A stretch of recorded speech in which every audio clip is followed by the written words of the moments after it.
ने क्या किया था, तो पिछले क्लास में जो है गुप्त काल का पार्ट 1 था, और पार्ट 1 में हम लोगों ने देखा था कि श्रीगुप्त को संस्थापक कहा जाता था। उसके बाद जो है घटोत्कच आते हैं। श्रीगुप्त और घटोत्कच जो रहते हैं वो कुषाणों के सामंत रहते हैं। फिर पहली स्वतंत्र स्थिति किसने स्थापित किया था? पहली स्वतंत्र स्थिति जो है चंद्रगुप्त प्रथम ने स्थापित किया था। चंद्रगुप्त प्रथम जो है महाराजाधिराज की उपाधि धारण करते हैं, एक नवीन संवत गुप्त संवत की स्थापना करते हैं और लिच्छवी राजकुमारी कुमार देवी के साथ विवाह करते हैं। वहीं पे संवत का अंतर वाला मैंने आप लोग से प्रश्न पूछा था और आप लोगों ने बड़ा ही बेहतरीन उसका जवाब दिया था, शक संवत और विक्रम संवत में जो अंतर है। फिर बच्चों हम लोग आगे बढ़े थे और समुद्रगुप्त पे आए थे। समुद्रगुप्त के विजय अभियान प्रयाग प्रशस्ति ग्रंथ में मिलते हैं। उत्तरापद का विजय, दक्षिणापद का विजय, आठवीं राज्यों की विजय, विदेशी राज्यों की विजय, प्रत्यंत राज्यों की विजय, इन सबको देखा गया था। इसके पश्चात फिर हम लोगों ने आगे बढ़ते हुए रामगुप्त की ऐतिहासिकता और फिर कैसे जो है चंद्रगुप्त विक्रमादित्य जो रहते हैं वो शकों का समूल नाश करते हैं। विक्रमादित्य के ही समय में चीनी यात्री फाहियान भारत आए हुए थे। फिर उसके बाद कुमारगुप्त के बारे में चर्चा हुआ था कि कुमारगुप्त जो है नालंदा विश्वविद्यालय को स्थापित किए थे। कुमारगुप्त की उपाधि महेंद्रादित्य की मिलती है। स्कंदगुप्त पे फिर हम लोगों ने चर्चा किया। स्कंदगुप्त के समय हुड़ों का आक्रमण हुआ था। स्कंदगुप्त का अपना एक जूनागढ़ अभिलेख है। इन सारे पहलुओं को हम लोगों ने काफी विस्तार से देखा था। यहां तक की कहानी पिछले क्लास में हुआ था, वहीं से कहानी को बच्चों आगे बढ़ाना है। बड़ी संख्या में आप सभी छात्रों का अभिवादन मुझे दिख रहा है। आप सभी प्यारे छात्रों के अभिवादन को स्वीकार करते हुए फटाफट हम लोग आज के सेशन को कैरी ऑन किया जाएगा। तो एक बार मुझे बता दीजिएगा कि ये जो पार्ट 1 हम लोगों ने किया था उसका नोट्स हम लोग बना लिए हैं या उसका नोट्स बनाना है? फटाफट मुझे बताइएगा कि नोट्स हम लोग बना चुके हैं या उसका नोट्स जो है बनाना है। आई फील कि बना चुके हैं। अरे वाह भाई, जो है ये कौन है भाई? कुमकुम है। करिए जय Hind sir and all my संकल्प 2.0 फैमिली। क्या विचार है बेटा? जो है संकल्प 2.0 बैच को ये अपना परिवार समझ रही हैं। बिल्कुल बेटा, आप ही जैसे छात्र जो है सिलेक्शन लेंगे और अपने राष्ट्र भारत को भी अपना एक परिवार समझेंगे और बिना किसी भेदभाव के आप देश के विकास में सहयोग करेंगे। आइए बेटा, जो है बहुत बढ़िया, शाबाश। चलिए जो है तो we are going to address the topic Gupta age part 2, Gupta काल भाग 2। अब गुप्त काल में कौन है भाई? गुप्तकालीन प्रशासनिक दशा देखना है। राजनीतिक दशा हो गया है, गुप्तकालीन प्रशासनिक दशा है, प्रशासनिक दशा है। अब आजकल देखिए थोड़ा सा ट्रेंड चेंज किए हुए हैं। बीच में जो ट्रेंड था 2014 से आप देखेंगे 2019 तक जो ट्रेंड है वो प्रशासन से एक आध प्रश्न जरूर पूछ रहे थे। आजकल थोड़ा सा वहां से हटे हुए हैं। 2020 से बिना सिर पैर वाले प्रश्न पूछ रहे हैं। पढ़ने या ना पढ़ने का कोई मतलब ही नहीं रह गया है। लगभग लगभग जो उनका बिना सिर पैर वाला प्रश्न है। कुछ प्रश्न जो पूछ रहे हैं वो बहुत ही आसान पूछ रहे हैं और कुछ जो हैं वो बिना सिर पैर के क्वेश्चन पूछ रहे हैं। तो सिलेबस तो बच्चों करना है, प्रश्न यहीं से घूम फिर करके आएंगे। तो प्रशासनिक पदाधिकारी कौन कौन से थे उन पे प्रश्न पूछता है। तो आइए शुरू करते हैं। प्रशासन के शीर्ष पर कौन था? प्रशासन का प्रमुख राजा था, राजा थे। राजा को उनके कार्यों में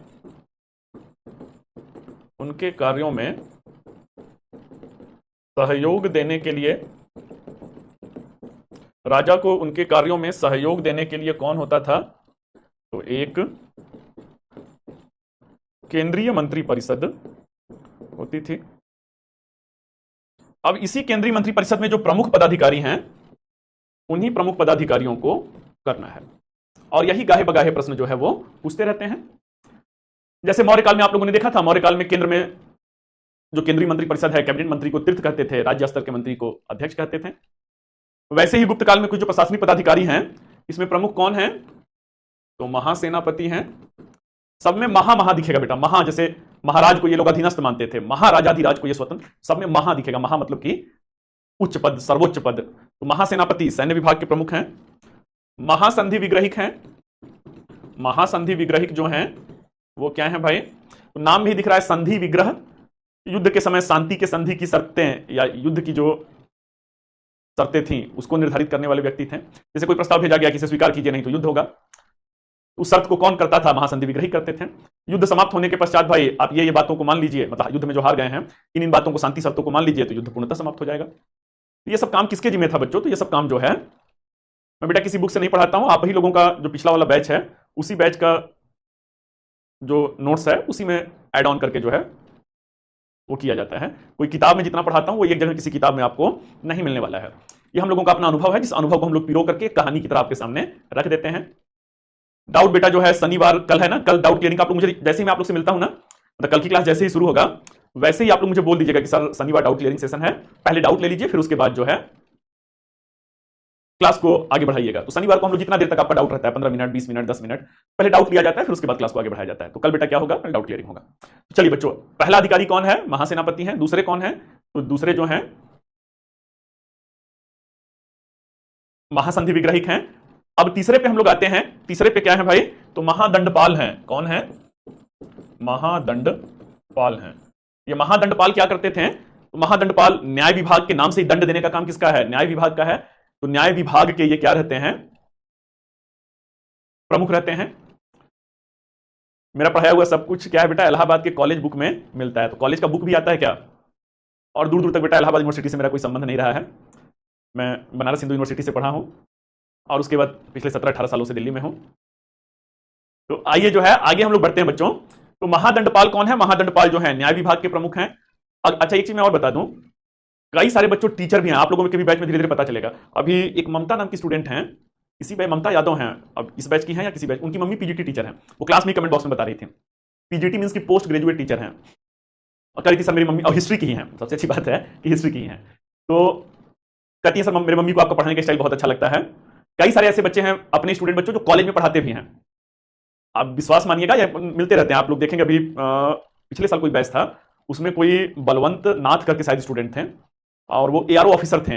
एआरओ ही क्या डालते रहते हैं कमेंट बॉक्स में, सर मैं ये हूं, यहां से फला पद पे हूं, मेरा प्रणाम स्वीकार करें। तो अगर कॉलेज में बेटा मेरा ही नोट्स दिख जाए तो मैं ये नहीं कर रहा हूं मुझे देख के पढ़ाते होंगे, लेकिन बहुत सारे ऐसे हैं लोग जो खुद टीचर हैं और क्लासेस को ज्वाइन किए हुए हैं। वो आईएएस, भाई आप कहीं भी आईएएस तो हर परीक्षा का कह सकते हैं कि सबसे सर्वोच्च बिंदु है। यूनिवर्सिटी में रहने वाले प्रोफेसर तो नहीं, असिस्टेंट जो प्रोफेसर हैं, अगर उनका भी सपना है, जैसे अपने एक हम लोग के जूनियर हैं अयोध्याबाद में, उनका जो है अयोध्याबाद में कोई डिग्री कॉलेज है, वहां पे हैं, नोट्स बोले थे कि भैया दे दीजिएगा। तो मिला जुला करके बच्चों इधर उधर की बात नहीं करना है।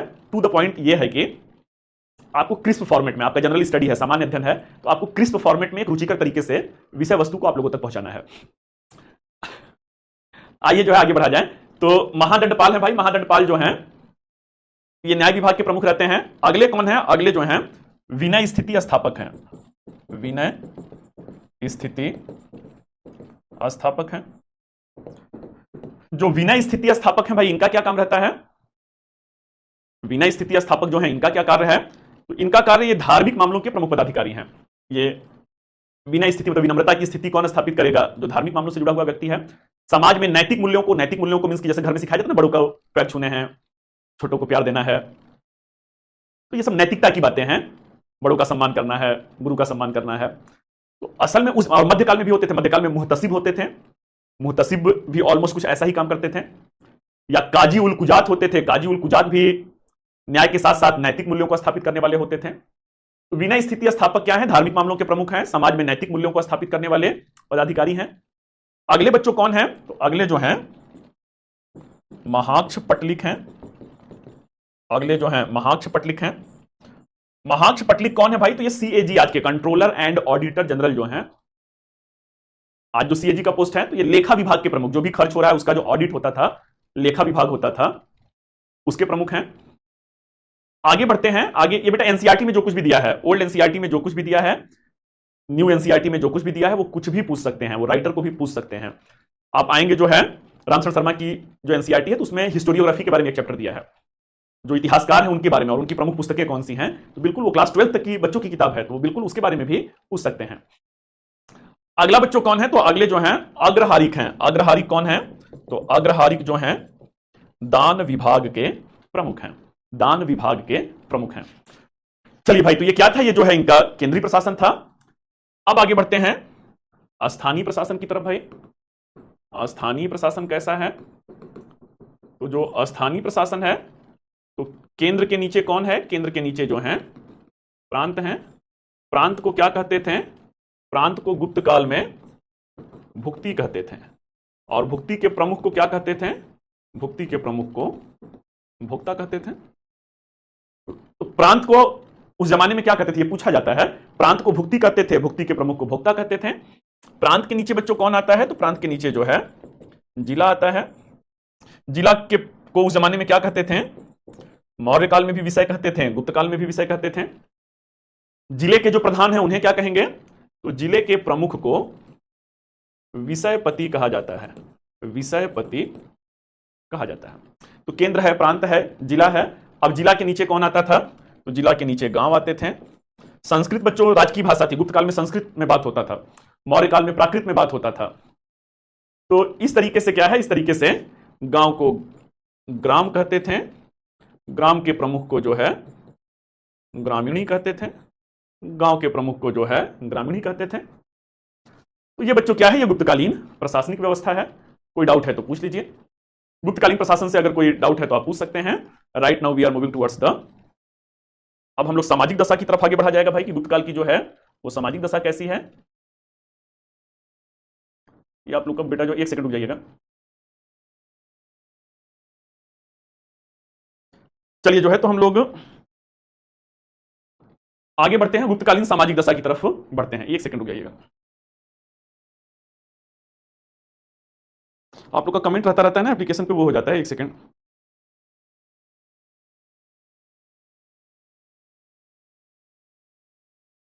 एक सेकंड बेटा, मैं उनसे बोल देता हूं जो टेक्निकल टीम है ना कि एक बार कमेंट को वो कर दें। तो आइए जो है, अभी वो बिजी दिखा रहा है, तो आगे हम लोग बढ़ते हैं। और अगला क्या है, तो अगला जो है गुप्तकालीन सामाजिक दशा है। गुप्तकालीन सामाजिक दशा है। अब देखते हैं भाई गुप्तकालीन सामाजिक दशा, समाज उस जमाने का कैसा था। What was the social condition of that contemporary time scenario. तो समाज में पहला मुद्दा क्या आएगा, समाज में पहला मुद्दा जो है वो वर्ण व्यवस्था आएगा, या उसके पहले जो है समाज का स्वरूप आएगा। समाज का स्वरूप आएगा। इतिहास देखिए कितना आसान है, बहुत ही आसान है बच्चों ने, ये मन का फितूर है। कभी कभी कहा जाता है ना, दिल और दिमाग कहीं दूसरे जगह पे अगर है तो विषय कठिन ही समझ में आएगा। उम्र के जिस पड़ाव पे हैं बच्चों, कई सारी जिम्मेदारियां आप लोग अपने ऊपर ओढ़े रहते हैं। मीन्स कि जैसा पिक्चर में दिखाता है ना कि हर फील्ड में ऑलराउंडर हैं, हर फील्ड में स्मार्ट हैं, वो बच्चों अपवाद में होते हैं। जैसा फिल्मों में होता है वो वैसा हूबहू नहीं होता है। अब सचिन तेंदुलकर क्रिकेट में हैं भाई, या वर्तमान में ही देख लीजिए, रोहित शर्मा है, विराट कोहली हैं, ये क्रिकेट ही खेल सकते हैं बेहतर ना। ऐसा थोड़ी है कि वो जो है टेनिस भी बहुत अच्छा खेल रहे हैं, वो फुटबॉल भी खेल रहे हैं। एक बच्चों कहावत है, एक कै साधे सब सधाए, सब साधे सब जाए। एक कै साधे सब सधाए मीन्स की क्या है, एक लक्ष्य होना चाहिए, एक प्राथमिकता होना चाहिए, सब साधे सब जाए। तो इस तरीके से क्या है, इस तरीके से जो है आप लोगों को भी अगर तैयारी करना है तो कंसंट्रेशन एक जगह पे होना चाहिए, मल्टीपल जो है डाइवर्जन जो है वो नहीं होना चाहिए। तो कुल मिलाजुला करके क्या है, कुल मिलाजुला करके इतिहास बहुत ही आसान है। सिविल सर्विसेज की तैयारी कर रहे हैं तो आपको उसमें इन्वॉल्व होना चाहिए। तो इसमें हम लोग देखते हैं कि गुप्तकाल की सामाजिक दशा, समाज का स्वरूप कैसा है। तो समाज का स्वरूप जो है पितृसत्तात्मक संयुक्त परिवार प्रणाली है। पितृसत्तात्मक संयुक्त परिवार प्रणाली है। Joint family system and patriarchal based society.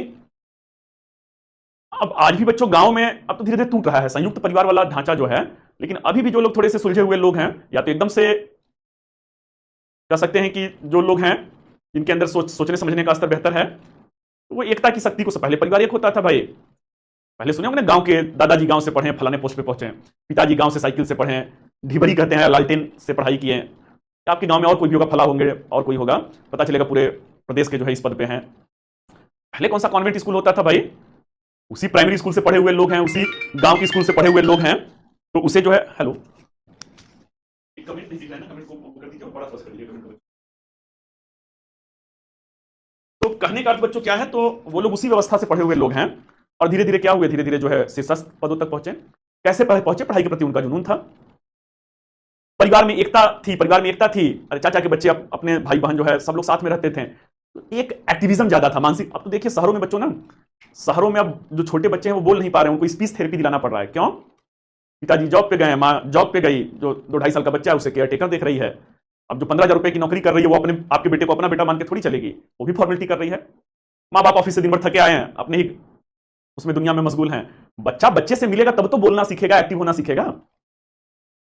तो कहने का अर्थ क्या है, कहने का अर्थ यह है कि इस तरीके की जो पहले की संयुक्त परिवार प्रणाली थी, एक साथ लोग रहते थे, उसमें ये सारे ओवरऑल डेवलपमेंट देखने को मिलते थे। अभी क्या है भाई, तो अभी जो है वो संयुक्त परिवार प्रणाली का जो ढांचा है वो टूट रहा है। तो अपने इतिहास से हमें क्या सीखना है, अपने इतिहास से हमें यही सब तो सीखना है, अपने इतिहास से हम लोगों को यही सीखना है। तो आइए बच्चों अब देखते हैं हम लोग की वर्ण व्यवस्था कैसी है। वर्ण व्यवस्था कैसी है, तो वर्ण व्यवस्था में अगर हम लोग देखा जाए तो वर्ण व्यवस्था का स्वरूप जो रहता है चतुर्वर्ण व्यवस्था है। चतुर्वर्ण व्यवस्था में कौन है भाई? तो चतुर्वर्ण व्यवस्था में ब्राह्मण हैं, क्षत्रिय हैं, वैश्य हैं, शूद्र हैं, परंतु फिर से क्या है? वर्ण संकरता को बढ़ावा मिल रहा है। वर्ण संकरता को बढ़ावा मिल रहा है। वर्ण संकरता मीन्स की अंतरजातीय विवाह को बढ़ावा मिल रहा है।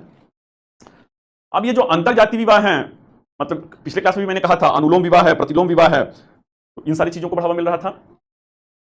आइए बच्चों अब आगे बढ़ते हैं और देखते हैं कि महिलाओं की स्थिति कैसी है गुप्त काल में। महिलाओं की स्थिति कैसी है? महिलाओं की स्थिति कैसी है? तो यहां पे ध्यान दीजिएगा, मौर्य काल में महिलाओं की स्थिति कैसी थी? मौर्य काल में आदर्शात्मक स्थिति थी।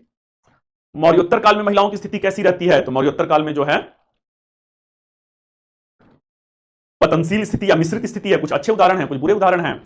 मनुस्मृति में एक तरफ कहा गया है कि यत्र नारी पूज्यन्ते तत्र रमन्ते देवता, वहीं दूसरी तरफ एक महिला के जीवन को 4 भागों में बांटा गया। जन्म से लेकर के विवाह तक पिता के अधीन रहना है, विवाह से लेकर पति के मृत्यु तक पति के अधीन रहना है, पति की मृत्यु से लेकर पुत्र की मृत्यु तक पुत्र के अधीन रहना है, उसके बाद भी जीवित हैं तो अपने पौत्र के अधीन रहिए। इन्हीं सबको देख करके बच्चों कहा गया कि अबला जीवन है तेरी यही कहानी, आंचल में दूध और आंखों में पानी। तो इस तरीके से क्या है? इस तरीके से महिलाओं की जो स्थिति है वो मिश्रित, सॉरी मौर्योत्तर काल में मिश्रित था। यहां पे क्या है? तो यहां पर साहित्य में तो आदर्शात्मक स्थिति दिखता है, आदर्शात्मक स्थिति है, परंतु वास्तविकता के धरातल पर कैसी स्थिति है भाई? तो वास्तविकता के धरातल पर पतनशील स्थिति है, पतनशील स्थिति है। The condition of women it was declining on actual ground but in the literature it is mention in the idealistic style.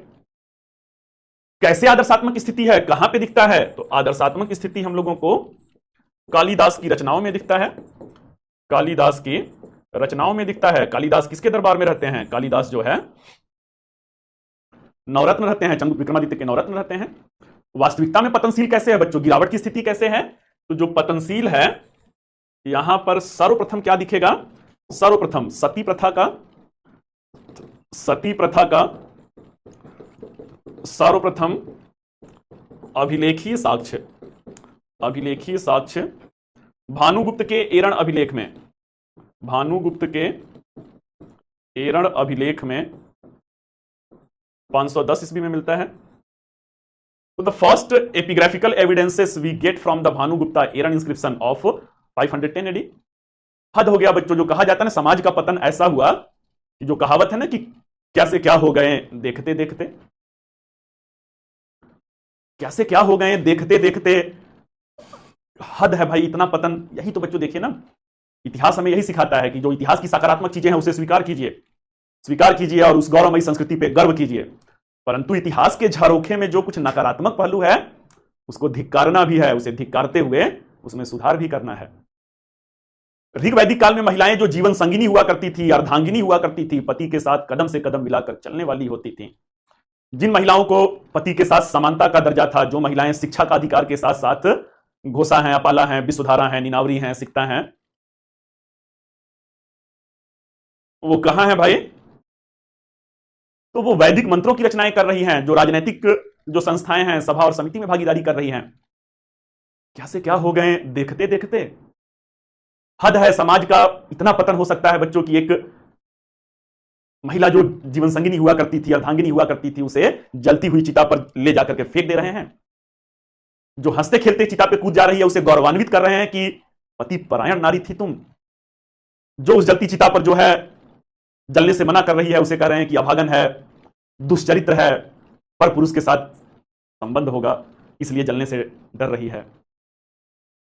तो कुल मिलाजुला करके क्या है? कुल मिलाजुला करके जो है वास्तविकता के धरातल पे क्या है? वास्तविकता के धरातल पे पतन हो रहा है। और क्या बच्चों दिखता है? तो यहां पर बाल विवाह है, बहु विवाह है, इसके साथ साथ जो है पर्दा प्रथा है, सामंतवाद आ गया है ना। तो सामंतवाद है तो सामंतवाद में महिलाएं जो हैं अब घर की मान सम्मान स्वाभिमान की प्रतीक हैं। घर से बाहर जाएं तो सारी बंदिशें जो लगा बच्चों, सारी बंदिशें महिलाओं पर ही लगा। जितने भी कहा गया कि लोकलाज जो है वो लोकलाज उन्हीं के ऊपर थोपा गया। कहा गया 5 मीटर की साड़ी में लिपट जाइए, पुरुष खुद नहीं लिपटा, महिलाओं को कहा कि आपको लोकलाज को करना चाहिए। यही तो पितृसत्तात्मक समाज है बच्चों ना, यही तो जो है पुरुष प्रधान की मोनोपोली है। पैरों में घुघरू बांधना था तो पुरुष समुदाय अपने पैरों में बांध लिए रहते हैं, महिलाओं के पैरों में घुघरू बांधा गया। अरे वो क्या कहते हैं, पायल जो होता है, चूड़ियां पहननी थी, मतलब जो भी बंदिशें थी सब उनको कहा गया कि आपको करना चाहिए, चूड़ियां भी पहन लीजिए। और अब क्या है भाई, तो अब जो है पर्दा भी कीजिए, घर से बाहर जाएंगी अगर कोई चेहरा देख लिया तो मान सम्मान स्वाभिमान सब चला गया। यही तो पतनशील स्थिति है भाई ना, यही तो वास्तविकता के धरातल पर पतनशील स्थिति है। आगे बच्चों बढ़ते हैं, शूद्रों की दशा कैसी है। शूद्रों की दशा जो है, तो शूद्रों की दशा अच्छी है। अच्छी है क्यों है, क्योंकि वार्ता का अधिकार है। वार्ता का अधिकार मीन्स की क्या है, शूद्र जो है कृषि करेगा, मौर्य काल की तरह कृषि करेगा, पशुपालन करेगा, व्यापार वाणिज्य करेगा, व्यापार वाणिज्य करेगा। इसके साथ साथ क्या है भाई, तो Shudra they had the right to वार्ता, right now they had the right of agriculture, animal husbandry and trade and commercial activity. अगला इसी से तो बच्चों बाहर निकलना है ना। पर्दा प्रथा चलता है राजस्थान में अधिकतर, या गांव में अभी भी चलता है। समाज को उसी दायरे से, अब बच्चों गांव में भी देखिए ना, जो गांव में पढ़े लिखे परिवार हैं, पहले का जमाना था, पहले के जमाने में यह था कि घर की बहू अगर नौकरी करेगी तो दादाजी का नाक ही कट जाएगा, अब उनका नाक रहेगा ही नहीं। पुरातनपंथी सोच यही था ना कि आप लोग पूछेगा अपने दादाजी से कि आपके पिताजी की सोच कैसी थी, वो बताएंगे जो है कि घर की महिलाएं अगर काम करेंगी, जाकर के कहीं पे नौकरी करेंगी तो नकिया कट जाती थी। धीरे धीरे अब क्या है, अब धीरे धीरे सब कुछ तो बेटा अर्थव्यवस्था, बाप बड़ा ना भैया, सबसे बड़ा रुपया। पहले के जमाने में लोगों का खर्च नहीं था, इसलिए जो है इज्जत आबरू नाक कटना ये सब बहुत बड़ी होती थी। अब आप ऑन एन एवरेज देखिए तो हर घर में 4-5 मोबाइल है।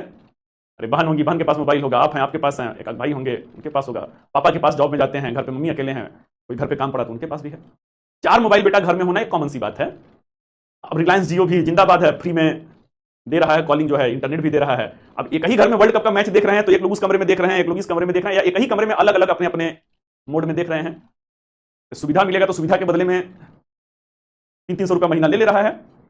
जहां गांव में पहले 1 रुपया खर्च नहीं था, हर घर में 1200-1500 के मोबाइल का खर्चा है।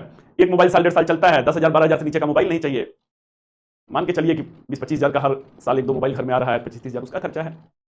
हर चीज का खर्च बढ़ गया बेटा ना। एक लोग कमाएंगे, वो जमाना नहीं कि एक लोग कमाएंगे घर पर बैठ के खाएंगे। अब नाक नहीं कट रहा है, अब पढ़ी लिखी लड़की चाहिए, कामकाजी लड़की चाहिए। अब सुविधा पे लोग जा रहे हैं। जो लोग 48 डिग्री टेम्परेचर पहुंचा था इस बार, 48 डिग्री टेम्परेचर पहुंचा था, तो कुछ लोग मड़ई में बैठ करके, या उसमें जिनके घर पैसा है वो एसी लगा करके अपना उसी गांव में मस्ती में है। हर चीज अब दिखावे की दुनिया है, दिखावे की दुनिया है, तो अब नाक नहीं कट रहा है, लोगों के अंदर जागरूकता आ रही है। तो यहीं तक थोड़ी रुकना है भाई, अभी तो हमको मीलों आगे चलना है। बच्चों एक अभिवृत्ति परिवर्तन हुआ ना कि घर की महिलाएं जो है कामकाजी नहीं होंगी, अब धीरे धीरे लोग स्वीकार कर रहे हैं। और भी तो तमाम बंदिशें हैं भाई, जैसे पर्दा प्रथा कर रही है, गांव में भी अभी भी पर्दा प्रथा है। अरे संस्कार अच्छे होने चाहिए, घूंघट करने से, पर्दा करने से ही संस्कार थोड़ी होता है। इतना अबला मत बना दीजिए भाई, वो पढ़ी लिखी हैं, मानसिक रूप से सक्षम है। यही सब आज भी समाज की बुराइयां हैं जिन्हें हमें, आज कौन सा समाज में आपका, आज अगर महिलाओं की स्थिति कहा जाए बच्चों तो मिश्रित कहा जाएगा। जो मौर्योत्तर काल में मिश्रित था वही शब्द आज के लिए भी यूज होगा। कुछ अच्छे उदाहरण हैं, कुछ बुरे उदाहरण हैं। आइए जो है तो आगे अब हम लोग बढ़ते हैं। शूद्रों की दशा अच्छी क्यों है भाई, तो इन्हें जो है रामायण सुनने का अधिकार मिल गया, महाभारत को सुनने का अधिकार मिल गया, पुराणों को सुनने का अधिकार मिल गया। रामायण महाभारत और पुराण सुनने का अधिकार मिल गया। सबसे नटखट लोक लुभावन देवता जो है लड्डू गोपाल की पूजा करने का अधिकार मिल गया। सबसे लोक लुभावन जो हैं भगवान कृष्ण की पूजा का अधिकार मिल गया। दे had the right of worship of Lord Krishna. तो चलिए जो है ये महिलाओं की दशा हो गया भाई, शूद्रों की दशा हो गया। अब अंत में हम लोग आते हैं कि दासों की स्थिति कैसी है।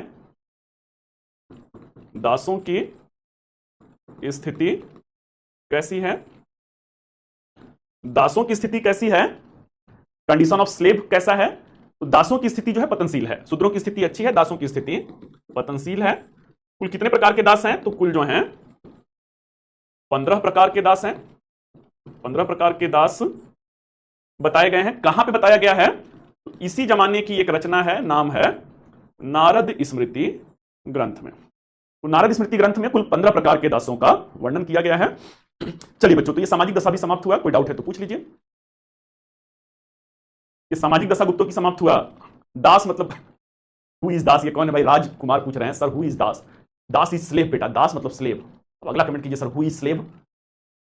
The slave is those one who were defeated in the battles and they were made slave by the victorious power.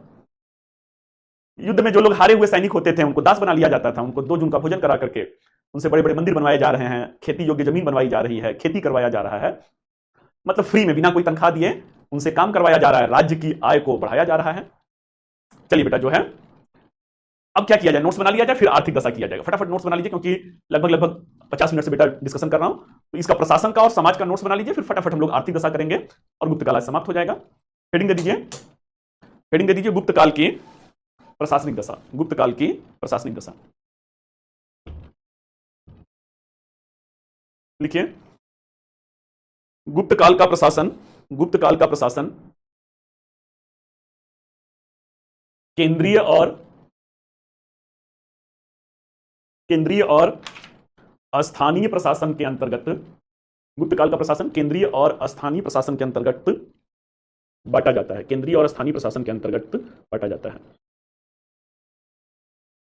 Full stop. Next कर लीजिए, प्रशासन के सर्वोच्च शिखर पर, प्रशासन के सर्वोच्च शिखर पर गुप्तकालीन राजा, गुप्तकालीन राजा शीर्षस्थ होते थे या विराजमान होते थे। Full stop. सैद्धांतिक रूप से, सैद्धांतिक रूप से एक राजा की शक्तियां निरंकुश होती थी, सैद्धांतिक रूप से एक राजा की शक्तियां निरंकुश होती थी, परंतु व्यवहार में, परंतु व्यवहार में राजा के ऊपर उनके केंद्रीय मंत्रिपरिषद का, उनके केंद्रीय मंत्रिपरिषद का अंकुश होता था, अंकुश या नियंत्रण होता था, नियंत्रण होता था।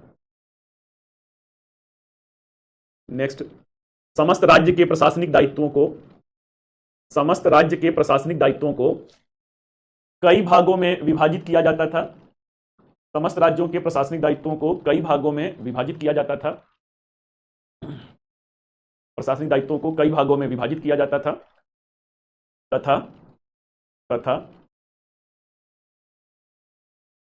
इन विभागों के प्रमुखों की, इन विभागों के प्रमुखों की भूमिका, भूमिका राजा के परामर्शदाता के रूप में होता था, इन विभागों के प्रमुख की भूमिका राजा के परामर्शदाता के रूप में होता था।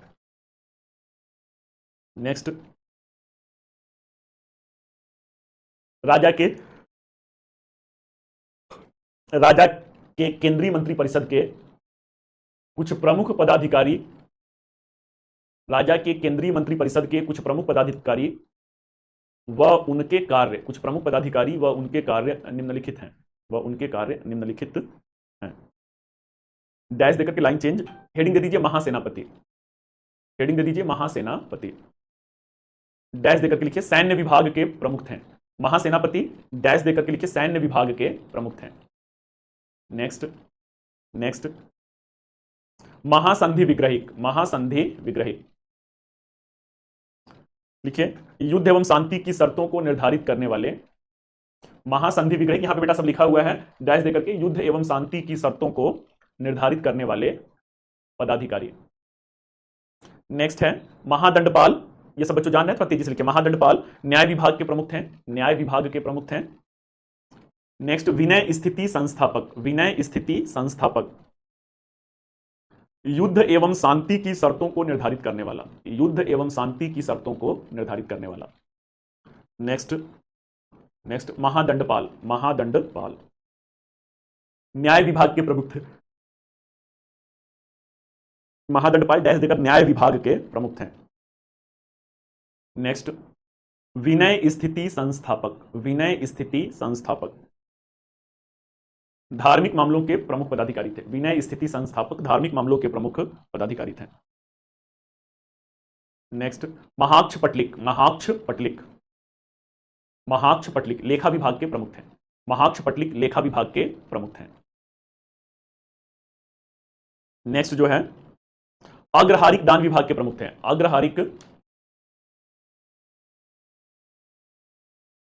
नहीं बेटा, महासंधि विग्रहिक को मैंने कहा युद्ध एवं शांति के मामलों के प्रमुख थे, नहीं बेटा आपने गलत सुना है, क्या नाम है, पांडुरंग नराले हैं। महासंधि विग्रही को मैंने बेटा बोला युद्ध एवं शांति की शर्तों को निर्धारित करने वाले विनय स्थिति, या अगर मैंने गलत बोला है तो मैं ही सुधार कर रहा हूं। विनय स्थिति संस्थापक धार्मिक मामलों के प्रमुख पदाधिकारी हैं। महाक्ष पटलिक लेखा विभाग के प्रमुख हैं। अग्रहारिक जो हैं वो दान विभाग के प्रमुख हैं। हेडिंग दे दीजिए स्थानीय प्रशासन। स्थानीय प्रशासन। अगला बच्चों लिखिए, स्थानीय प्रशासन में केंद्रीय प्रशासन के नीचे प्रांतीय प्रशासन होता था। केंद्रीय प्रशासन के नीचे प्रांतीय प्रशासन होता था। गुप्त काल में प्रांतों को भुक्ति कहा जाता था।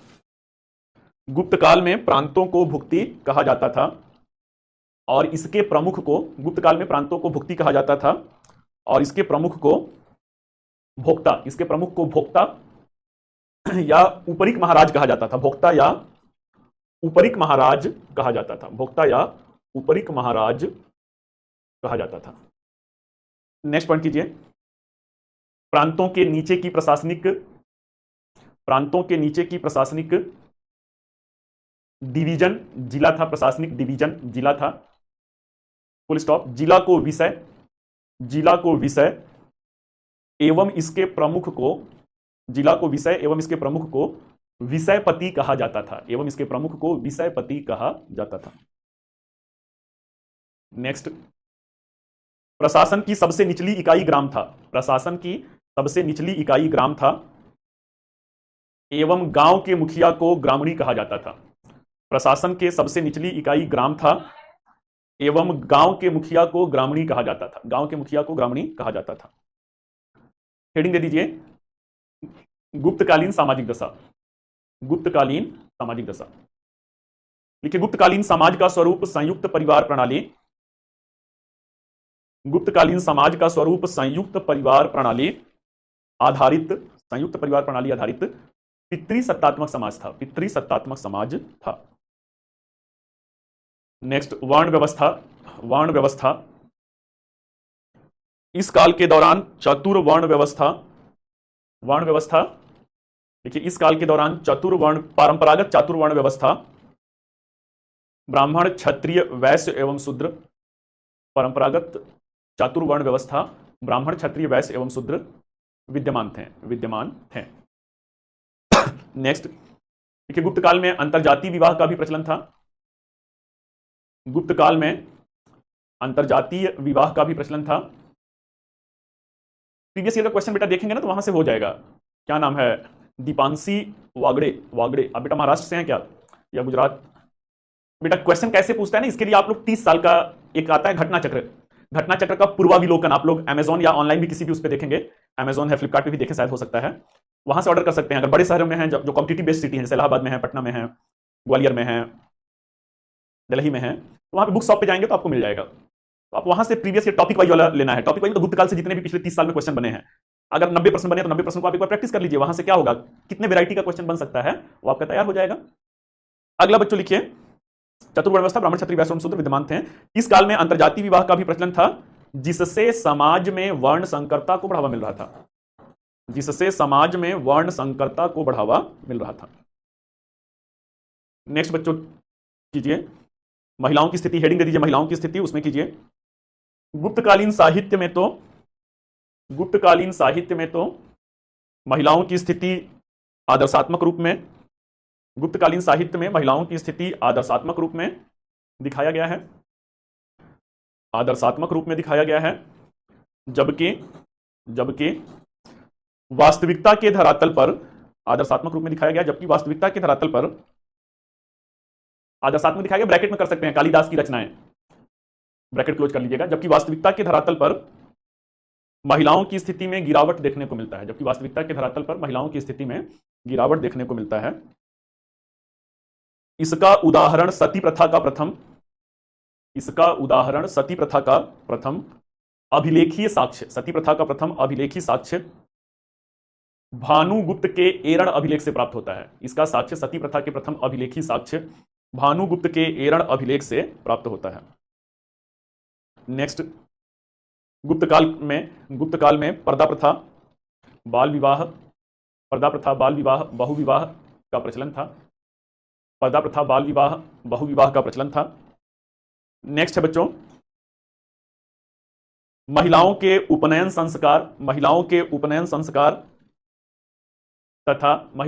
संस्कार तथा उनके विधवा पुनर्विवाह का अधिकार नहीं था। महिलाओं के उपनयन संस्कार तथा उनके विधवा पुनर्विवाह का अधिकार नहीं था।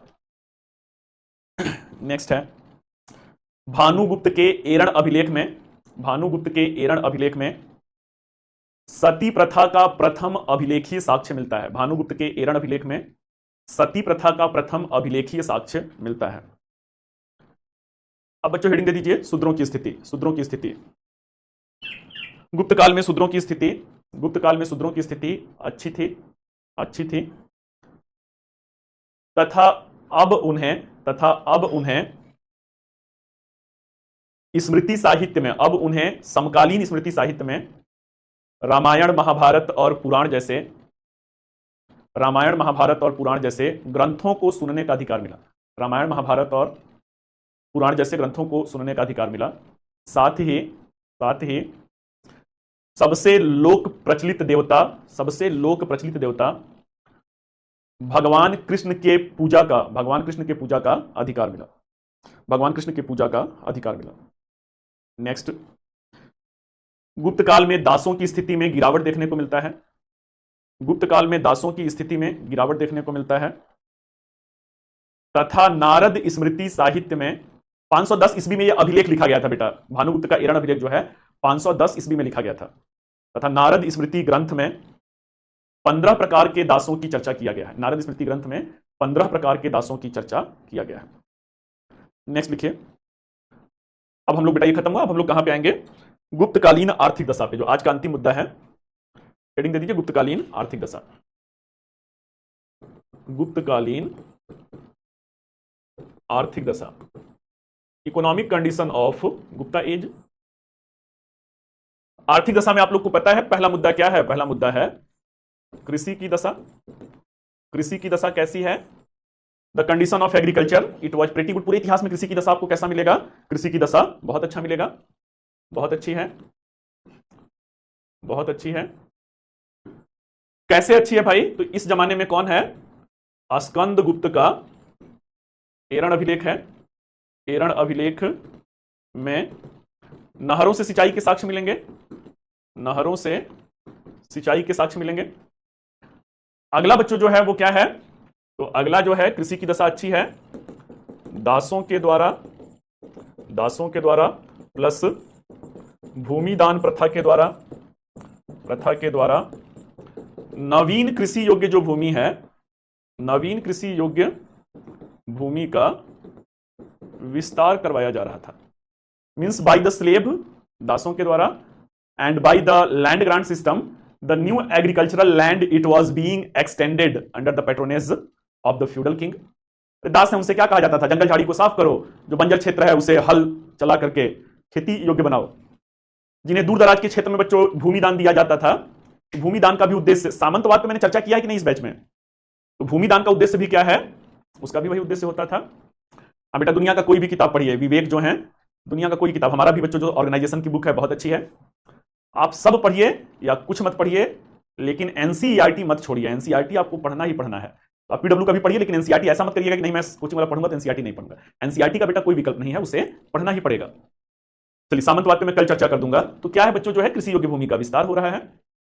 अब आगे देखते हैं व्यापार और वाणिज्य कैसा है। व्यापार और वाणिज्य जो है इस काल में कैसा है? व्यापार और वाणिज्य प्रारंभिक गुप्त काल की स्थापना के, गुप्त काल की स्थापना के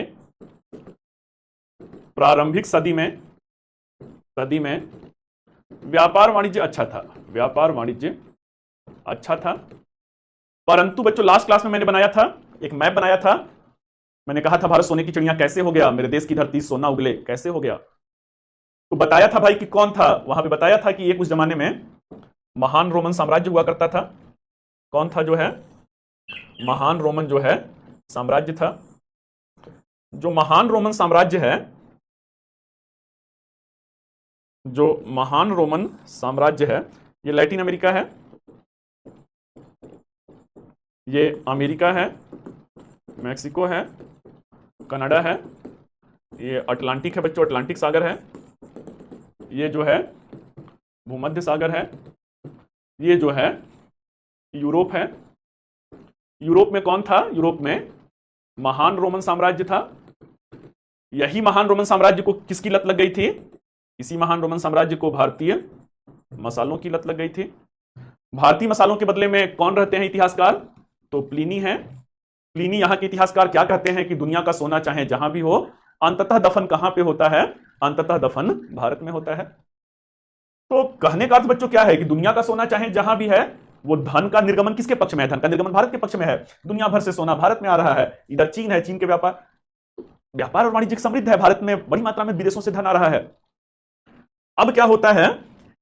इस महान रोमन साम्राज्य का पतन, महान रोमन साम्राज्य का पतन 473-74 ईस्वी में।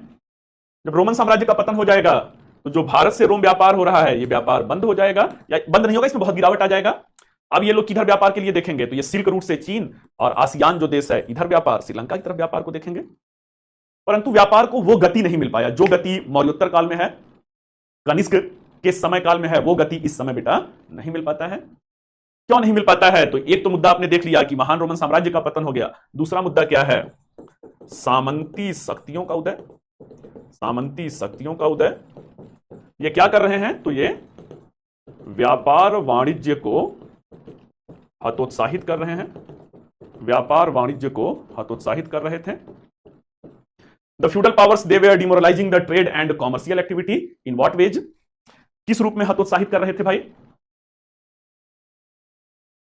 तो सामंत क्या है? सामंत हमेशा ना बड़ी बड़ी बातें, एक कहावत बच्चों सुने होंगे, ढोल के अंदर पोल वाली कहावत सुने हैं? ढोल के अंदर पोल जो है वो सामंतों की बात बड़े बड़े, कौन सा एक कहावत है ना कि दर्शन छोटे और बात बड़े जो हैं। तो सामंत क्या है? सामंत कुछ इसी तरह से राजाओं का राजा, महान राजा, महाराजाधिराज, बातें बड़ी बड़ी करेंगे। एक समुद्रगुप्त को छोड़ दिया जाए भाई तो गुप्त साम्राज्य कहां है? उत्तर भारत में ही है। उत्तर भारत में भी बहुत सारी शक्तियां रहती हैं समुद्रगुप्त के पहले, विदेशी शक्तियां रहती हैं। लेकिन बात क्या है भाई? बात महाराजाधिराज की है। तो सामंती शक्तियों में छोटे छोटे राज्य होंगे। छोटे छोटे राज्य अपना सीमा, अगर व्यापार आप करना चाहते हैं तो व्यापार में अपना सीमा शुल्क लगाएंगे। सीमा शुल्क लगाएंगे तो दाम बढ़ेगा वस्तुओं का। अरे जितना बच्चों टैक्स लगाती है सरकार, तो टैक्स लगाती है तो कंपनी वाले अपने पॉकेट से वो टैक्स थोड़ी देते हैं, सामान पे दाम बढ़ा देते हैं। हम लोग के जमाने में बेटा बचपन में जो पार्ले जी 5 रुपए का मिलता था ना, वो इतना बड़ा पैकेट मिलता था। हम लोग के बचपन में 5 रुपए का जो पार्ले जी मिलता था वो इतना बड़ा, मतलब जो आज मिलता है उसका 2.5-3 गुना 3 गुना बड़ा मिलता था। अब पार्ले जी का बिजनेस है कि हम दाम नहीं बढ़ाएंगे, लोगों को लगे कि 5 रुपए में भी बिस्किट मिलता है, वो दाम नहीं बढ़ाए, वो साइज घटाते गए। और साइज घटाते गए तो फिर वही बात है ना, क्या से क्या हो गए देखते देखते। 25 साल में पार्ले जी एक मतलब बड़े पैकेट से घटते घटते। तो मुद्दे की बात क्या है बच्चों? जो भी टैक्स है वो टैक्स से जो बिजनेस घराना है, बिजनेस घराना अपने पॉकेट से थोड़ी देता है, जनता के ऊपर उसको बढ़ा देता है। वो दाम न बढ़ा करके साइज बिस्कुट की संख्या घटाते गए। वही मुद्दा है कि सामंत हैं, वो हर छोटी छोटी शक्तियां अपनी सीमा शुल्क लगा रही है। वस्तुओं का मूल्य बढ़ रहा है, वस्तुओं का मूल्य बढ़ रहा है तो पॉकेट में पैसा होना चाहिए, तब तो लोग खरीदेंगे। व्यापार वाणिज्य को बढ़ावा नहीं मिला, लोगों के पास पैसे नहीं है, वो नहीं खरीद रहे हैं। नहीं खरीद रहे हैं तो क्या है? व्यापार वाणिज्य में गिरावट आएगा। अब बातें बड़ी बड़ी होंगी, बातें बड़ी बड़ी मींस की अपने जगह पे जो है उसी को खाइए पिए मस्त रहिए। स्थानीय संस्कृति को आगे चल करके बढ़ावा मिलने लगता है। उदाहरण के लिए बच्चों, बंगाल में समुद्र है, समुद्र है तो मछली सस्ते में है। बंगाली कल्चर क्या बन गया? बंगाल में बारिश भी, मानसून आता है तो उधर से बारिश भी 250 सेंटीमीटर। बारिश ज्यादा है तो चावल की खेती हो रही है, समंदर है, बारिश ज्यादा हो रहा है तो तालाब है, बारिश का पानी तालाब में ही एकत्रित होगा। मछली बहुत ही आसानी से उपलब्ध है, तो बंगाल की संस्कृति मच्छी भात, मच्छी मतलब इतना महिमा मंडित किया गया कि मच्छी भात। इधर पंजाब में बेटा बारिश कम होता है, मोटे अनाज होते हैं, मोटे अनाज होते हैं, पॉकेट में पैसा नहीं है कि अब भाई व्यापार वाणिज्य में सामान का दाम बढ़ रहा है ना, तो अपनी संस्कृति को बढ़ावा देते हैं। मोटे अनाज हैं तो सरसों दा साग और मक्के दी रोटी, वो उनका कल्चर, पंजाबियों का कल्चर सरसों दा साग मक्के दी रोटी। राजस्थान वाले हैं तो राजस्थान वाले दाल बाटी चूरमा का कल्चर। दाल बाटी क्या है? ये भी मोटा अनाज है। जिसके यहां पे जो रहा वो उस हिसाब से जो है अपनी संस्कृति को डेवलप किया। बाहर के सामान को नहीं लेना है, अपने वाले को ही महिमा मंडित करो। व्यापार वाणिज्य में बच्चों क्या है? व्यापार वाणिज्य हतोत्साहित हो रहा है। व्यापार वाणिज्य जब हतोत्साहित हो रहा है तो नगरीकरण के स्तर में गिरावट होगा, नगरीकरण के स्तर में गिरावट होगा। साथ ही साथ सिक्कों के प्रचलन में गिरावट होगा, सिक्कों के प्रचलन में गिरावट होगा। It will lead the decline of the coinage system, it will lead to the decline of the urbanization, it will lead to the decline of the trade and commercial activity। चलिए बच्चों जो है, तो अब अंतिम मुद्दे पर आते हैं। अंतिम मुद्दा क्या है? तो अंतिम मुद्दा जो है सिक्का व्यवस्था है। अंतिम मुद्दा जो है सिक्का व्यवस्था। 4 प्रकार के सिक्के बच्चों मिलेंगे, 4 प्रकार के सिक्के हैं। पहला सिक्का कौन सा है? तो पहला सिक्का जो है स्वर्ण सिक्का। स्वर्ण सिक्का को क्या कहते थे? स्वर्ण सिक्का को दिनार कहते थे। दूसरा जो है चांदी का सिक्का, चांदी के सिक्का को रूपक कहते थे। अगला बच्चों तांबे का सिक्का है। तांबे का सिक्का जो है, तांबे का सिक्का जो है माशक है। फाहयान क्या कहते हैं? फाहयान कहते हैं कि कौड़ियों का प्रयोग सिक्के के रूप में हो रहा था। किसका प्रयोग? कौड़ियों का प्रयोग। तो ये सारे क्या हैं? ये सारे विभिन्न विविध प्रकार के सिक्कों के प्रकार हैं। ठीक है, तो चलिए भाई जो है ये सिक्का व्यवस्था हो गया। अब हम लोग देखते हैं कर व्यवस्था क्या है। कर व्यवस्था, कर व्यवस्था में भू राजस्व कर, भू राजस्व कर जो है कुल उपज का 1/3 बच्चों होता था, 33% होता था। अगला क्या है भाई? तो अगला यह भी प्रश्न पूछा है, वृष्टि या वृष्टि क्या है? तो वृष्टि गुप्त काल में आपातकालीन बेगारी कर है, बेगारी कर है। मौर्य काल में भी मैंने चर्चा किया था श्रमदान महादान है, तो वही श्रमदान महादान चल रहा है। चलिए बच्चों जो है तो ये अर्थव्यवस्था की कहानी है। लास्ट 2 पॉइंट बच्चों क्या है अभी समझा रहा हूं, ठीक है? कौन है? रजक हैं। अब क्या है बच्चों ना कि मान लीजिए आज एक अखंड भारत हो जाए, आज का बांग्लादेश हमारा हो जाए, आज का पाकिस्तान हमारा हो जाए, आज का अफगानिस्तान हमारा हो जाए, आज का श्रीलंका हमारा हो जाए, तो अखंड भारत हो गया भाई, तो संसाधन भी बढ़ जाएंगे ना। अब मान लीजिए वर्तमान ही भारत जो है 562 देशी रियासतें थी, मान लीजिए 562 देश हमारे देश के अंदर होता, 562 देश होता बेटा, तो अगर दक्षिण भारत से केरल से नारियल पानी चलता तो नारियल पानी आते आते उसे 561 जगह पे टैक्स सीमा शुल्क, अरे हर देश अलग होता तो सीमा पार होता तो सीमा शुल्क देना होता।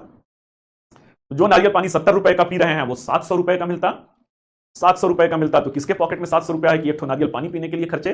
कोई नहीं पिएगा। तो नारियल का व्यापार गिरा कि नहीं गिरा? दक्षिण भारत के जो मसाले हैं बच्चों, 45 रुपया का 100 ग्राम जीरा मिलता है, अब 561 जगह पे सीमा शुल्क लगते हुए आता, तो 561 में जो 45 रुपए का 100 ग्राम है वो 5000 का 100 ग्राम मिलता, 5000 का 100 ग्राम मिलता। तो उत्तर भारत वाले कहते हैं भाड़ में गया मसाला, जो है बिना मसाला की सब्जी खाओ, मसाला का व्यापार गिरावट हो जाता। ऐसे ही उत्तर भारत का सामान दक्षिण भारत नहीं पहुंचता, क्योंकि 561 जगह पे सीमा शुल्क लगता, वो महंगा हो जाता। तो जब बेटा कोई खरीदेगा ही नहीं तो कौन अपना व्यापार चलाएगा? तब तो व्यापारी अपने व्यापार को बंद करेंगे ना। अर्थव्यवस्था डिमांड और सप्लाई के सिद्धांत पे काम करता है, मांग और आपूर्ति के सिद्धांत पे।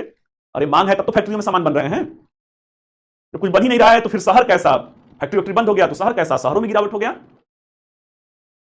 जब बेटा लोगों के पास पैसा है ही नहीं, व्यापार चल ही नहीं रहा है, तो अब सिक्का कौन प्रयोग करेगा? सब कहेंगे कि अब लौट चलें। कहां लौट चलें? उसी पुराने जमाने में जहां एक सामान दे करके दूसरा सामान मिलता था। बहुत ही आवश्यक चीज रहेगी उसी का खरीद फरोख्त होगा भाई ना। तो एक हाथ से सामान, अब सिक्का छप ही नहीं रहा है, सरकार सिक्का छपवा ही नहीं रही है। क्यों? क्योंकि व्यापार वाणिज्य है ही नहीं, उसमें गिरावट है, शहरीकरण है ही नहीं, उसमें गिरावट है। लोग फिर से उसी व्यवस्था में एक सामान लेकर के दूसरा सामान, एक सामान दीजिए दूसरा सामान, वही वस्तु विनिमय प्रणाली पर। तो सिक्कों के प्रयोग में भी गिरावट हो रहा है। बस यही तो समझा रहा हूं। ये सब क्यों हो रहा है? सामंतवाद के कारण छोटी छोटी शक्तियों का अस्तित्व आ गया है। चलिए बेटा वो दौर आएगा जिस दिन आप कभी खड़ी होंगी, क्या नाम है भाई, नैन्सी पांडे हैं बेटा। स्टूडेंट लाइफ में नारियल पानी महंगा होता है, हम लोगों के भी लाइफ में महंगा था। लगता था कि उस जमाने में 50 रुपए का नारियल पानी मिलता था, लगता था 50 रुपए का नारियल पानी मिलेंगे। उस जमाने में बच्चों एक पाव मुर्गा जो है 40 रुपए का आता था। स्टूडेंट लाइफ में वही है ना, नफासत वाली चीजें जो है नहीं खाते हैं, नहीं पीते हैं, उसके छोटे छोटे कई प्लान रहते हैं। तो समथिंग, चलिए बेटा अधिकारी बनेंगे तो एक दिन ऐसा आएगा कि कहीं गए 10-20 छोटे बच्चों को देखेंगे, गरीब बच्चे हैं मंदिर के किनारे या कहीं पे, सबके जीवन में बदलाव आता है। एक दिन नारियल पानी की दुकान पर खड़े होकर सारे गरीब बच्चों को कहेंगे सबको फ्री में पिलाओ, पैसा मैं दूंगा। ये जिंदगी है बेटा, जिंदगी में बहुत कुछ होता है। बस शिद्दत से अपनी बाजी जो है, शिद्दत से बेटा अपनी मेहनत करते जाइए। आपके बस में क्या है, आपके कर्म क्षेत्र में क्या है, वो कर्म करते जाइए। जिंदगी वक्त बदलता है भाई जो है, और बदलता है तो शोर मचा करके सफलता चिल्लाती है। चलिए बच्चों जो है आर्थिक दशा समाप्त हुआ। बेगारी बेटा श्रम के रूप में, मतलब आप जैसे मान लीजिए आप स्टूडेंट हैं, आपसे कहा जाए कि 10,000 रुपया टैक्स दीजिए साल का 10,000 टैक्स, तो 700-800 रुपया महीना का हुआ, तो हाथ खड़ा कर देंगे भाई पैसा नहीं है, हम कहां से दें। तो बेगारी मतलब एक दिन महीने में एक दिन आकर के दिन भर राज्य के लिए काम कीजिए, राज्य के लिए काम कीजिए। मतलब आप टैक्स किस रूप में दे रहे हैं? बेगारी मतलब उस दिन का कोई आपको एक दिन महीना में काम करेंगे, उसका कोई मेहनताना पैसा नहीं मिलेगा, वो कर था, आप पैसे में कर नहीं दे रहे, तो आप श्रम के रूप में राज्य के लिए कुछ काम कर दीजिए, श्रम के रूप में कर हो गया। चलिए बेटा जो है हाँ सब लोग करेंगे बेटा, एकदम मेहनत। देखिए ना, हर जवानी की अपनी कहानी होती है। तो हर जवानी की अपनी कहानी होती है। सबसे अच्छी बात बेटा क्या हो सकता है? सबसे अच्छी बात यह हो सकता है कि आपके जवानी की कहानी कुछ ऐसी रहे, आने वाले समय में लोग उस कहानियों को सुनाएं, आपके बच्चों को कहानी बताया जाए कि अरे 15-20 साल के बाद, 25 साल के बाद आपके बच्चे तैयारी में होंगे, वो उम्र की पड़ाव पे होंगे कि अपना कैरियर बनाने के चक्कर में होंगे। तो गर्व से आप ये कह सके ना कि भाई हमने अपने समय में, अपने जब मैं युवा था, मैं नौजवान था, तो किस शिद्दत से मैंने मेहनत किया और किस शिद्दत से मैंने ऑल इंडिया इतना रैंक पाया। उस लड़के को भी लगे ना कि मेरे पापा ही मेरे आइडियल हैं। आपके बुआ को जो बच्चे हो, मतलब बहुत सारी कहानियां बच्चों, तो सकारात्मक दिशा में अगर जीवन को बढ़ाएंगे तो सकारात्मक कहानी बनेगी। इसी उम्र में बच्चों भटकाव भी बहुत होता है। अगर जवानी की कहानी नकारात्मक दिशा में बढ़ा, कोई और नहीं, सबसे ज्यादा 5 साल के बाद अगर कोई रोएगा तो आप ही बैठ के रोएंगे कि काश उस समय समय था, अगर काश उस समय मैं ये मेहनत किया रहता। जी जान सारा खेल बच्चों ने 10 साल के बाद कोई आपकी दोस्ती उसकी यारी रहती नहीं है। इक्का दुक्का 2-3 दोस्त को छोड़ करके जितने दोस्त हैं वो सब, जब जिंदगी की जिम्मेदारियां आती है ना, तो बस ये रहता है कौन कितना सफल हुआ, और कौन कितना सफल हुआ, वो कंपटीशन में जो सफलता पाएंगे वही तो सफलता का पैमाना है। चलिए बच्चों, जो है गुप्तकाल समाप्त हुआ। अब हम लोग कहां पे आते हैं? अब हम लोग जो है इसका नोट्स बना लेते हैं और कल से हम लोग गुप्तोत्तर काल करेंगे। हेडिंग दे दीजिए गुप्तकालीन आर्थिक दशा। गुप्तकालीन आर्थिक दशा कितनी बार बताऊं कि 2 पॉइंट आपको समझ में आ जाए? 2 बार तो बता चुका, कानून में रुई डाले हैं क्या? आइए बच्चों, जो है तो गुप्तकालीन आर्थिक दशा पे देखिए। गुप्तकाल में कृषि की दशा बहुत अच्छी थी। गुप्तकाल में कृषि की दशा बहुत अच्छी थी। धार्मिक दशा बेटा आर्ट एंड कल्चर में पढ़ेंगे। गुप्तकाल में आर्थिक दशा बहुत अच्छी थी, जबकि व्यापार वाणिज्य में मौर्योत्तर काल की तुलना में, जबकि व्यापार वाणिज्य में मौर्योत्तर काल की तुलना में गिरावट देखने को मिलता है। गिरावट देखने को मिलता है। नेक्स्ट पॉइंट, गुप्तकाल में महान रोम साम्राज्य का पतन हो गया था। गुप्तकाल में महान रोमन साम्राज्य का पतन हो गया था और उनकी जगह रोम में आए बैजेंटाइन साम्राज्य, और उनकी जगह रोम में आए बैजेंटाइन साम्राज्य अब आर्थिक रूप से उतने समृद्ध नहीं थे। अब आर्थिक रूप से उतने समृद्ध नहीं थे, जिससे व्यापार वाणिज्य में, अब आर्थिक रूप से उतने समृद्ध नहीं थे, जिससे व्यापार वाणिज्य में निरंतर गिरावट, जिससे व्यापार वाणिज्य में निरंतर गिरावट होने लगा। नेक्स्ट, व्यापार वाणिज्य में गिरावट के पीछे, व्यापार वाणिज्य में मौर्योत्तर काल की तुलना में, व्यापार वाणिज्य में मौर्योत्तर काल की तुलना में गिरावट के पीछे सामंतवाद का उदय एवं, गिरावट के पीछे सामंतवाद का उदय एवं सामंती शक्तियां भी जिम्मेदार थीं। सामंतवाद का उदय एवं सामंती शक्तियां भी जिम्मेदार थीं, जिससे नगरीकरण में पतन, जिससे परवर्ती काल में नगरीकरण का पतन और सिक्कों के प्रचलन में गिरावट होने लगा। नगरीकरण का पतन और सिक्कों के प्रचलन में गिरावट होने लगा। नेक्स्ट, हेडिंग दे दीजिए सिक्का व्यवस्था। गुप्त काल में कुल 4 प्रकार के सिक्कों का प्रचलन था। स्वर्ण सिक्कों को दीनार, गुप्त काल में कुल 4 प्रकार के सिक्कों का प्रचलन था। स्वर्ण सिक्कों को दीनार तथा चांदी के सिक्कों को रूपक, स्वर्ण सिक्कों को दीनार तथा चांदी के सिक्कों को रूपक, और तांबे के सिक्के को मासक कहा जाता था। नेक्स्ट, फाहयान के अनुसार गुप्त काल में कौड़ियों का प्रयोग सिक्कों के रूप में किया जाता था। फाहयान के अनुसार गुप्त काल में कौड़ियों का प्रयोग सिक्कों के रूप में किया जाता था। हेडिंग बच्चों दे दीजिए कर व्यवस्था। असरफी बेटा जो है मध्यकाल में था, असरफी जो है मध्यकाल में प्रचलित था। हेडिंग दे दीजिए कर व्यवस्था। लिखिए पहला पॉइंट, गुप्त काल में राज्य के आय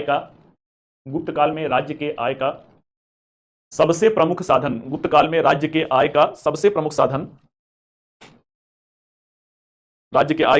साधन भू राजस्व कर था, जो कि सबसे प्रमुख साधन भू राजस्व कर था, जो कि कुल उपज का 1/3 होता था। नेक्स्ट, जो कि कुल उपज का 1/3 होता था। नेक्स्ट, विष्टि गुप्त काल में एक बेगार कर था। अर्थात अर्थात यदि अर्थात कारीगर वर्ग, अर्थात कारीगर वर्ग, अर्थात कारीगर वर्ग महीने में एक दिन, महीने में एक दिन राज्य के लिए अपनी सेवा प्रदान करते थे, राज्य के लिए अपनी सेवा प्रदान करते थे। हेडिंग दे दीजिए गुप्तों की उत्पत्ति, हेडिंग दे दीजिए गुप्तों की उत्पत्ति, लिखिए गुप्तों की उत्पत्ति, हेडिंग दे दीजिए गुप्त कौन थे, गुप्त कौन थे। इस संदर्भ में विभिन्न इतिहासकारों के, गुप्त कौन थे इस संदर्भ में विभिन्न इतिहासकारों के विभिन्न मत देखने को मिलते हैं। गुप्त कौन थे इस संदर्भ में विभिन्न इतिहासकारों के विभिन्न मत देखने को मिलते हैं। डैश देकर A for apple, S for sun, S Altekar, comma Iyengar, comma RS. Sharma, S Altekar, comma Iyengar, comma RS. Sharma तथा केपी जायसवाल गुप्तों को वैश्य मानते हैं, गुप्तों को वैश्य मानते हैं। इन इतिहासकारों ने स्मृति साहित्य में गुप्त टाइटल को वैश्य वर्ण से जोड़कर, गुप्त टाइटल को वैश्य वर्ण से जोड़कर देखे जाने की, वैश्य वर्ण से जोड़कर देखे जाने की वकालत करते हैं, देखे जाने पर जोर देते हैं। नेक्स्ट, इतिहासकार गौरीशंकर ओझा गुप्तों को क्षत्रिय मानते हैं तथा हेमचंद्र राय चौधरी गुप्तों को ब्राह्मण स्वीकार करते हैं। हेमचंद्र राय चौधरी गुप्तों को ब्राह्मण स्वीकार करते हैं। नेक्स्ट, निष्कर्षतः यदि देखा जाए तो अधिकांश विद्वानों का मत गुप्तों को वैश्य ही स्वीकार करता है। अधिकांश विद्वानों का मत गुप्तों को वैश्य ही स्वीकार करता है। चलिए बच्चों, जो है अब कल हम लोग मुलाकात करेंगे और कल जो है हम लोग गुप्तोत्तर काल को देखा जाएगा, प्राचीन भारत का यह अंतिम यूनिट गुप्तोत्तर काल होगा। शायद मैंने आप लोगों के बैच में पहला जो टॉपिक पाषाण काल है उसे नहीं किया था। गुप्तोत्तर काल बहुत छोटा है, कल ही समाप्त भी हो जाएगा। उसके बाद अगली क्लास में पाषाण काल और ताम्रपाषाण किया जाएगा, फिर उसके बाद मध्यकाल की तरफ हम लोग बढ़ेंगे। तो इसमें बेटा क्लासेस मेरी बहुत ज्यादा है ना, मैं थक जाता हूं जो है। तो अच्छा, डाउट ही पूछ लीजिए, चलिए बढ़िया, डाउट आज ही डाउट पूछ लीजिए, कल वाला क्या रखा जाए आज ही पूछिए बेटा, क्या क्या डाउट है पूछिए। डाउट बेटा ना, ये सही सुझाव आपने दिया कि अभी 15-20 मिनट बचा हुआ है, जो भी डाउट है उसे कल के लिए ना छोड़ा जाए, नहीं तो कल फिर 15-20 मिनट हम लोगों का खराब होगा, तो उसे आप लोग अभी पूछ लीजिए।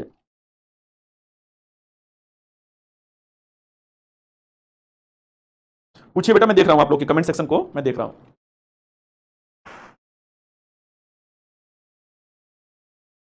मौर्योत्तर मतलब मौर्य बेटा इतना बड़ा वो है, जैसे कल आप दीपांशी अगर आईएएस बन जाती हैं अगले साल, तो आपके परिवार के जो 7 पुश्तों का इतिहास होता है, आप अपने खानदान का जो परिवार का इतिहास है उसमें विभाजक रेखा हो जाएंगी। आपके खानदान के इतिहास को अगर लिखा जाएगा तो ये लिखा जाएगा कि एक दीपांशी से पहले उनके परिवार का इतिहास और एक दीपांशी के आईएएस बनने के बाद उनके परिवार का इतिहास। तो वही मौर्यकाल इतना बड़ा कालखंड है बच्चों कि वह पीछे और आगे दोनों प्रभाव छोड़ता है। उसके पहले के काल को कह दिया जाता है मौर्यों के पूर्व, मतलब कितनी महानता है भाई ना, कि मौर्य के पहले को प्राक मौर्य काल, और मौर्य के बाद में भी भाई 8 भागों में बटे हैं, तो मौर्योत्तर काल मतलब मौर्यों के बाद का काल। वही गुप्त काल की धमक इतना ज्यादा है, समुद्रगुप्त जैसे योद्धा हुए, उसके बाद के काल को गुप्तोत्तर काल कहा जाता है।